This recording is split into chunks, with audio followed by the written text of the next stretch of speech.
oduu gaddaa onnee namaa cabsu guyyaadhaa Oromoon nama 73 bakka tokkotti dhabuu danda'ee jira. Inna lillahi wa inna ilaihi raaji'uun. Inna lillahi wa inna ilaihi raaji'uun. Guyyaadhaa ijoolleen Oromoo Jibuutii irraa gara Yamanii osoo imalaa jiran iddoo addaa bakka Hayyuu yookaan Obbokkoo jedhamtutti jalbaa qoranii osoo gara Yamanii deemaa jirtu jalbaan galabbaxamuudhaan nama 73 bakka tokko dhabne. Reeffi nama 53 hanga yeroo ammaatti argamee jira. Reeffi nama 20 hin argamne jechuudha. Akkanatti galteen hamtuun tun ummata Oromoo kana rifachiiftee jirti. Ijoolleen tun kutaa Oromiyaa 11 keessaa ta walgaanii gara san deeman waan taateef oduu hedduu nama gaddisiisuudha. Yaa jara keenya ani wanni naa galuu dadhabe.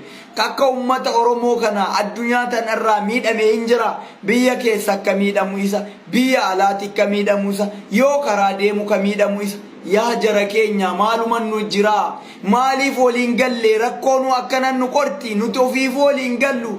Nuti ofiif wal bira dhaabannee rakkina keenya furachuu hin dandeenyu. Biyya keessatti rakkoo siyaasaa cimaa qabna. Mootummaa biyya bulchuu mootummaa silaa kenna nu jennuun nu walii galuu hin dandeenye. Inni nu walii galuu hin dandeenye. Maali rakkoommaan nu qabnu yaa jara keenya. Wallahi du'aayi nu godha. Yaa sheekota Oromoo, yaa sheekota Oromoo, yaa qeesota, yaa warra abbaa amantii hundi keessanu ummata kanaaf mee du'aayi godha. Bakka deemnutti poolisiidhaan mootummaa biyyaatiin biyyi nuti itti deemnu martu nu taatee nagaan keessa hin jiraannu. Nu dararti sanirraa qabanii biyya nu deebisan jireenyi immoo nu waxalee biyya keessaa nu ari'a yoo biyya baanu immoo rakkoo adda addaattu karaa kanarra nu ga'a dallaalaadhaan osoo dararamnu Suudii biyyoota garagaraa seenna erga bakka san seenne immoo rakkina hamatu nurra ga'a achii qabanii biyya nu deebisan osoo nuti karaa kana deddeebinu reeffi keenya bishaan keessatti hafa jechuudha.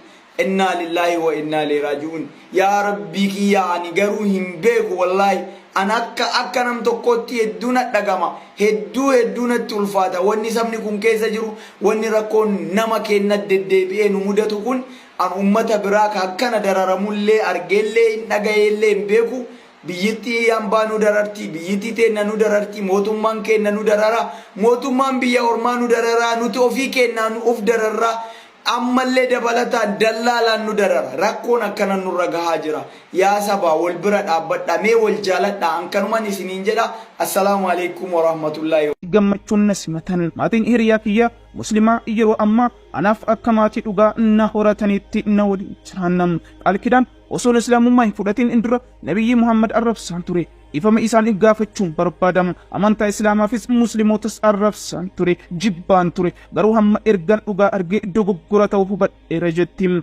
Allahan waan tokko akkasii mudatu yeroo godhu waa biraa siif qopheessiti. Ani akka ustaaz Khalid Kibroom ta'uun barbaada jetti qalkidaan. Anis innis nama tokko irratti shahadaa qabanne. Inni nama amantaa kiristaanaa irraa gara islaamummaatti dhufee fi nama gara amantaa kanaattis nama waamu nama hayyuu guddaadha. Islaamummaa baradhee gaaffii hundayyuu deebisuun barbaadam. Inuma deebisuu qofa osoo hin taane namoota amantaa biroo hordofan gaafachuun barbaadam. Waa'ee islaamummaa waa baay'ee beekuun barbaadam. Yeroo koo hunda diiniidhaaf kennuun barbaadam. Qalkidaan Wonderson.